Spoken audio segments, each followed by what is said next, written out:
बिस्मिल्लाहिर्रहमानिर्रहीम। अस्सलाम वालेकुम जी। मैं अपनी एक और नई वीडियो के साथ आपकी खिदमत में हाजिर हूँ।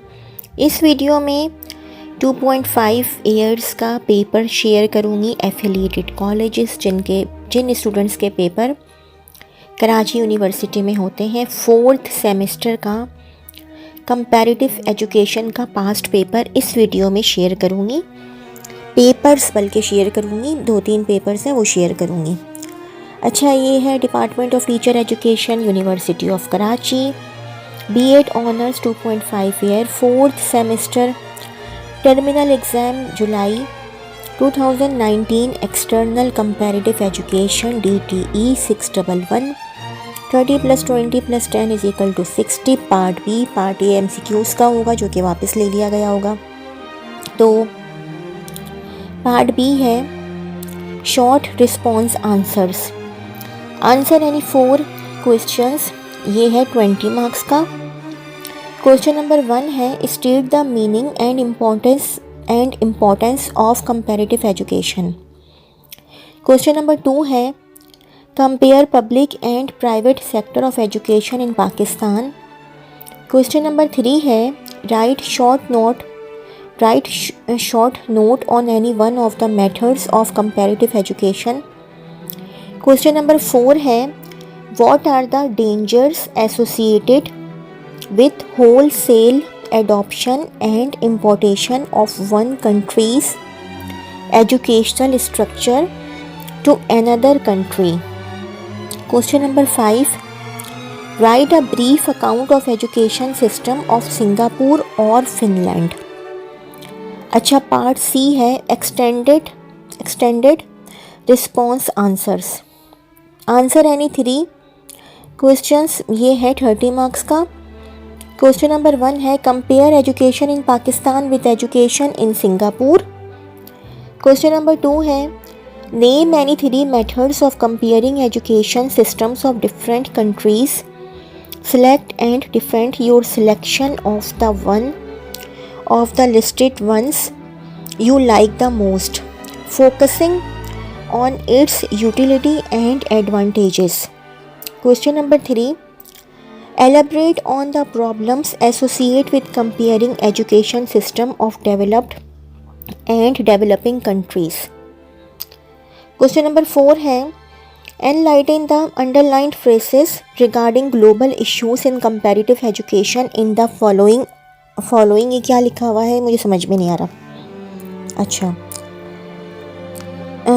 इन्वर्टेड कॉमर्स में लिखा हुआ है contextualising the overall holistic view of the prime requirements of equivalence in academics within a global scenario. It is indispensable to have through learning on the essential universal educational values। अच्छा, in equivalence in academics within the global scenario, इसको underline किया हुआ है। इसी तरह through learning on the essential universal educational values, इसको underline किया हुआ है। अच्छा, एंड ऑपरेटिंग सिस्टम्स अक्रॉस लिखा हुआ है शायद, ये ऑपरेटिंग सिस्टम्स अक्रॉस डोमेन्स, इसको भी अंडरलाइन किया हुआ है। ठीक है, approaching various problems from an international comparative stand point. ठीक है, ये एक पेपर है। अच्छा जी, एक और पेपर है कंपैरेटिव एजुकेशन का, department of teacher education, university of Karachi, BEd honours 2.5 year, 4th semester, terminal exam November 2020, external comparative education DTE 611, 30 + 20 + 10 = 60 marks. Part B short response answers. Answer यानी 4 क्वेश्चंस, 20 मार्क्स का था ये। Question number 1 state the meaning and importance of comparative education. Question number 2 compare public and private sector of education in Pakistan. Question number 3 write short note on any one of the methods of comparative education।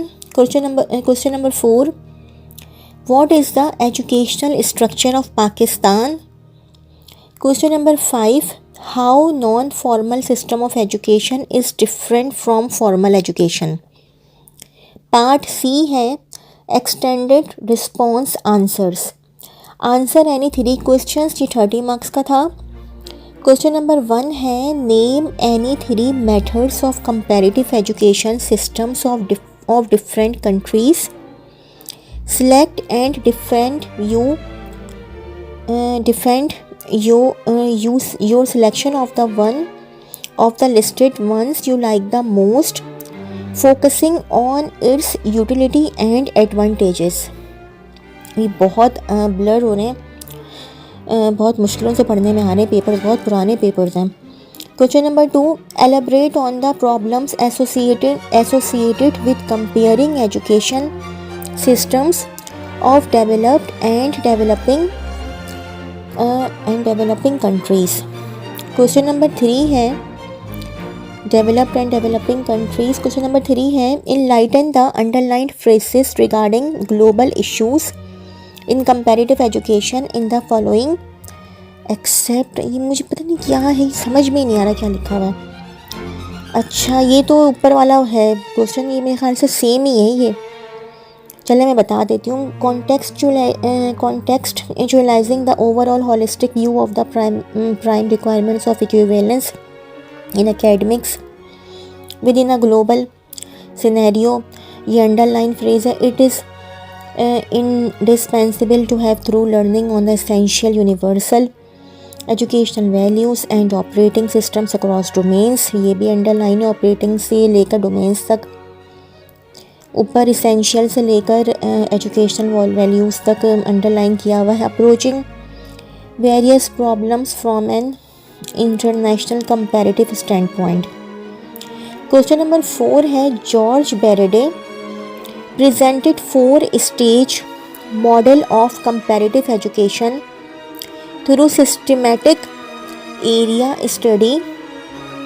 Discuss George Bereday's model along with its illustration। Question number 5 है explain the following misconceptions about comparative education and clarify them with suitable examples। अच्छा, ये है point number 1 है जिसको आपने explain करना है suitable examples के साथ।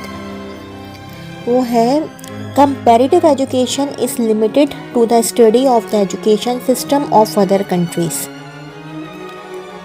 दूसरा पॉइंट है once you know a success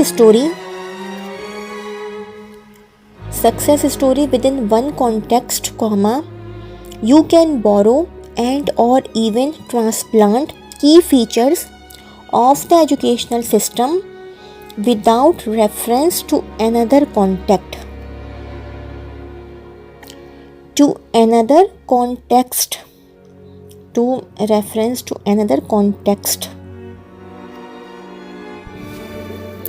अगर आप लोगों को मेरी वीडियो पसंद आई हो तो मेरी वीडियो को लाइक कीजिएगा और मेरे चैनल को सब्सक्राइब कीजिएगा।